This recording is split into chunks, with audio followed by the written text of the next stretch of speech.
नमस्कार दोस्तों, आज हम अपना नया अध्याय शुरू करने जा रहे हैं जिसका नाम है रसायन विज्ञान की कुछ मूल अवधारणाएं का भाग 6।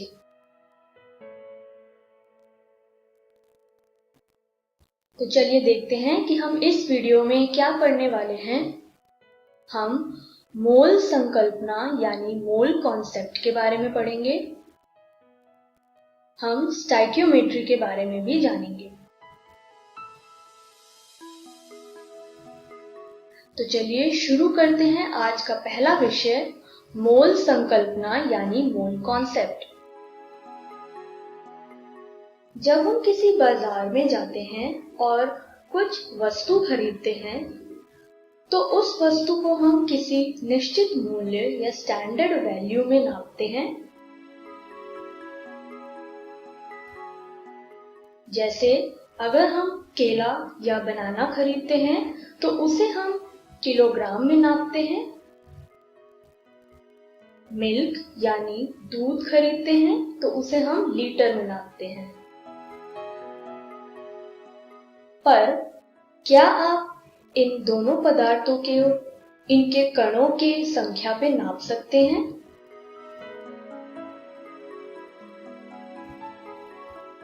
आइए इसे विस्तार से जानें। स्क्रीन पे दिया गया पिक्चर एक प्योर गोल्ड यानी प्योर सोने का है। क्या आप इस सोने में कितने कणों की संख्या है बता सकते हैं? आपके मुताबिक यह संख्या को गणना बहुत ही मुश्किल है, पर रसायन विज्ञान ने इसको आसान बनाया है। आइए जानते हैं कैसे। रसायन विज्ञान में हम मोल की गणना करते हैं कणों की संख्याओं को मापने के लिए। एक मोल वह मात्रा है जिसमें उतने ही कण उपस्थित होते हैं जितने कार्बन 12 समस्थानिक यानी आइसोटोप के ठीक 12 ग्राम के परमाणुओं की संख्या होती है।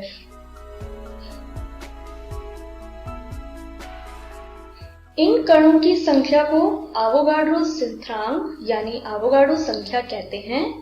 आइए इस एवोगाड्रो स्थिरांक के बारे में जानें।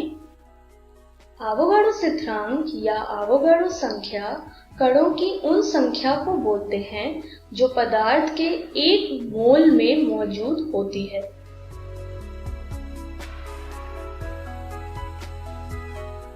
इसे हम Na से लिखते हैं।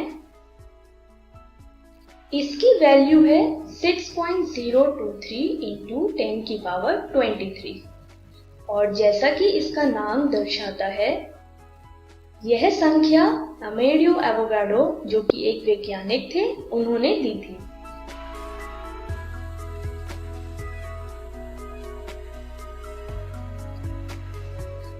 हम अब बात करते हैं द्रव्यमान की।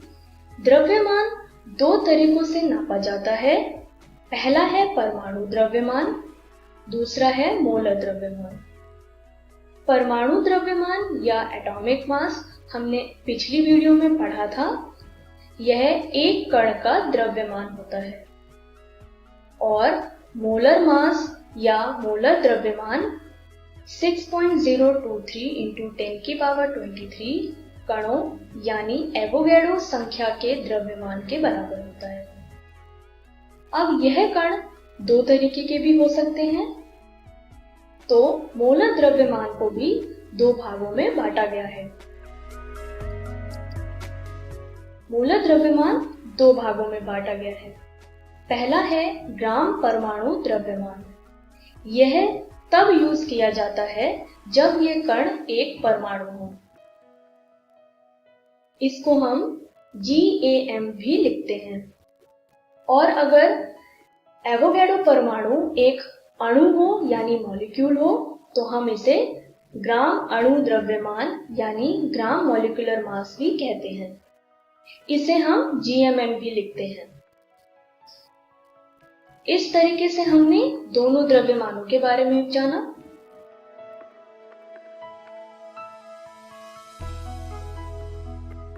आइए इसे एक उदाहरण से समझें। ऑक्सीजन, जिसे हम O से लिखते हैं, आपने कई जगहों पे इसका द्रव्यमान दो तरीकों से देखा होगा। इसे हम 16U भी लिखते हैं और इसे 16 ग्राम भी लिखते हैं। क्या आप इन दोनों के बीच का डिफरेंस बता सकते हैं?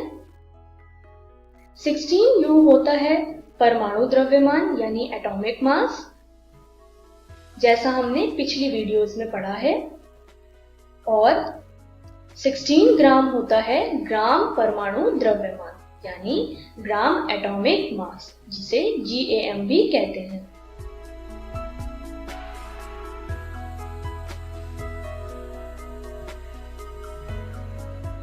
स्क्रीन पे दिया गया टेबल कुछ तत्वों के परमाणु द्रव्यमान को दर्शाता है। यह आप लिख सकते हैं।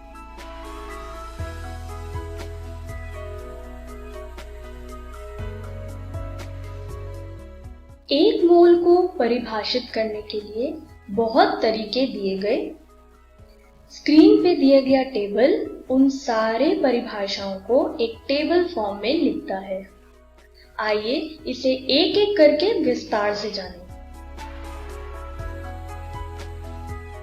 यदि हमें एक मोल को एक परमाणु पदार्थ के लिए परिभाषित करना हो, तो इसको हम परिभाषित करने के लिए जो फॉर्मूला यूज करेंगे वो है मोलों की संख्या बराबर दिया गया द्रव्यमान भाग ग्राम परमाणु द्रव्यमान यानी ग्राम एटॉमिक मास। इस तरीके से हम एक परमाणु पदार्थ के लिए मोलों की संख्या को परिभाषित करते हैं। यदि हमें एक मोल की परिभाषा एक आणविक पदार्थ के लिए देना हो, तो इसका फॉर्मूला होगा मोलों की संख्या बराबर दिया गया द्रव्यमान और भाग करेंगे इसे ग्राम अणु द्रव्यमान यानी ग्राम मॉलिक्यूलर मास। इस तरीके से हम एक आणविक पदार्थ के लिए मोलों की संख्या को ज्ञात करते हैं।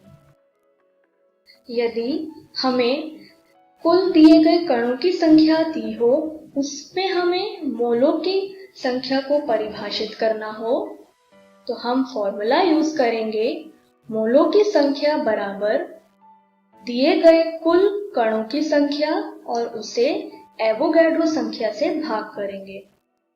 जैसा हमने अभी पढ़ा, एवोगैड्रो संख्या होती है 6.023 इंटू 10 की पावर 23। इस तरीके से हम मोलों को कई तरीकों से परिभाषित करते हैं। अब हम अपने एक प्रश्न पे आते हैं। क्या आप बता सकते हैं 398 ग्राम सल्फ्यूरिक अम्ल यानी सल्फ्यूरिक एसिड में कितने मोलों की संख्या होगी? आइए इसे सॉल्व करते हैं। सल्फ्यूरिक अम्ल यानी सल्फ्यूरिक एसिड का फॉर्मूला होता है H2SO4।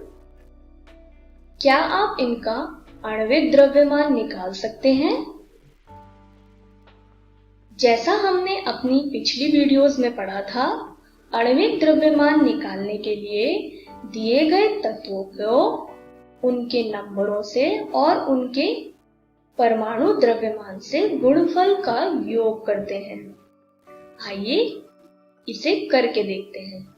जैसा कि H2SO4 में 2 हाइड्रोजन है, तो 2 इंटू हाइड्रोजन का परमाणु द्रव्यमान प्लस 1 क्योंकि एक ही सल्फर है इंटू सल्फर का परमाणु द्रव्यमान और प्लस 4 क्योंकि 4 ऑक्सीजन है इंटू ऑक्सीजन का परमाणु द्रव्यमान।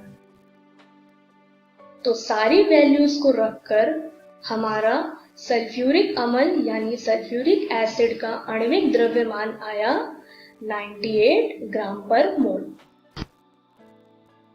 इस तरीके से हम किसी भी अणु का आणविक द्रव्यमान निकालते हैं, जैसा हमने पिछली वीडियोस में जाना था।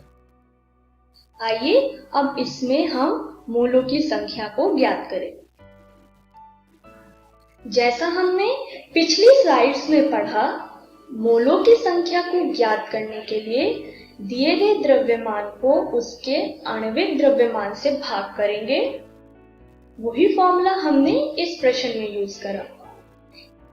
इस प्रश्न में दिया गया द्रव्यमान है 398 ग्राम, यानी W हुआ 398 ग्राम, और M यानी आणविक द्रव्यमान हुआ 98 ग्राम पर मोल, जैसा हमने पिछली स्लाइड में निकाला।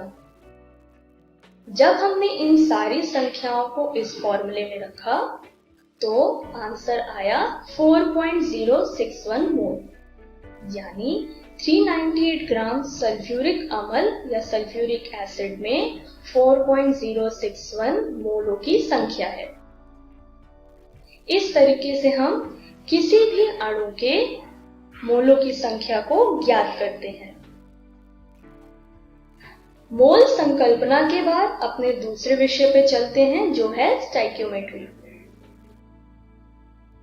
स्टोइकियोमेट्री एक रासायनिक प्रतिक्रिया है जिसमें अभिकारकों यानी रिएक्टेंट और उत्पादों यानी प्रोडक्ट के संबंध का उपयोग मात्रात्मक यानी क्वांटिटेटिव डाटा निर्धारित करने के लिए किया जाता है।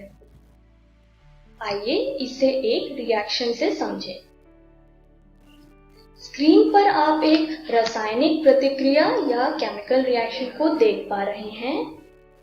इसमें हमें अभिकारक यानी रिएक्टेंट दिख रहा है जो कि पर्पल रंग से है, और उत्पादक यानी प्रोडक्ट दिख रहा है जो कि लाल रंग है। इस तरीके से हम किसी भी रासायनिक प्रतिक्रिया या केमिकल रिएक्शन को दर्शाते हैं। इस रासायनिक प्रतिक्रिया को हम इस तरीके से भी लिख सकते हैं जिससे हमें एक बैलेंस्ड फॉर्म मिले। इस केमिकल रिएक्शन या रासायनिक प्रतिक्रिया में आप देख पा रहे हैं, सोडियम से पहले लगा हुआ 2, HCl से भी पहले लगा हुआ है 2, और NaCl से पहले लगा हुआ है 2। इन गुणांक को हम स्टोइकियोमेट्रिक गुणांक कहते हैं, यानी स्टोइकियोमेट्रिक कोफिशिएंट। आइए स्टोइकियोमेट्रिक गुणांक या स्टोइकियोमेट्रिक कोफिशिएंट की परिभाषा को जानते हैं। स्टोइकियोमेट्रिक गुणांक रासायनिक प्रतिक्रिया में यौगिक से पहले प्रतीक संख्या को कहते हैं। यह गुणांक हमें एक रासायनिक प्रतिक्रिया को बैलेंस करने के लिए लिखा जाता है। अगर इसे रासायनिक प्रतिक्रिया की भाषा में कहें तो दिए गए रासायनिक रिएक्शन में A, B, C, D एक स्टोइकियोमेट्रिक गुणांक होते हैं। इस तरीके से हमने स्टोइकियोमेट्री के बारे में जाना। तो हमने इस वीडियो में क्या सीखा? हमने मोल संकल्पना यानी मोल कॉन्सेप्ट के बारे में जाना। हमने स्टोइकियोमेट्री के बारे में भी जाना। तो अगली वीडियो में हम क्या पढ़ने वाले हैं, आइए जानते हैं। अगली वीडियो में हम मूलानुपाती सूत्र और आणविक सूत्र के बारे में पढ़ेंगे, यानी एम्पिरिकल फॉर्मूला और मॉलिक्यूलर फॉर्मूला के बारे में जानेंगे। Thank you.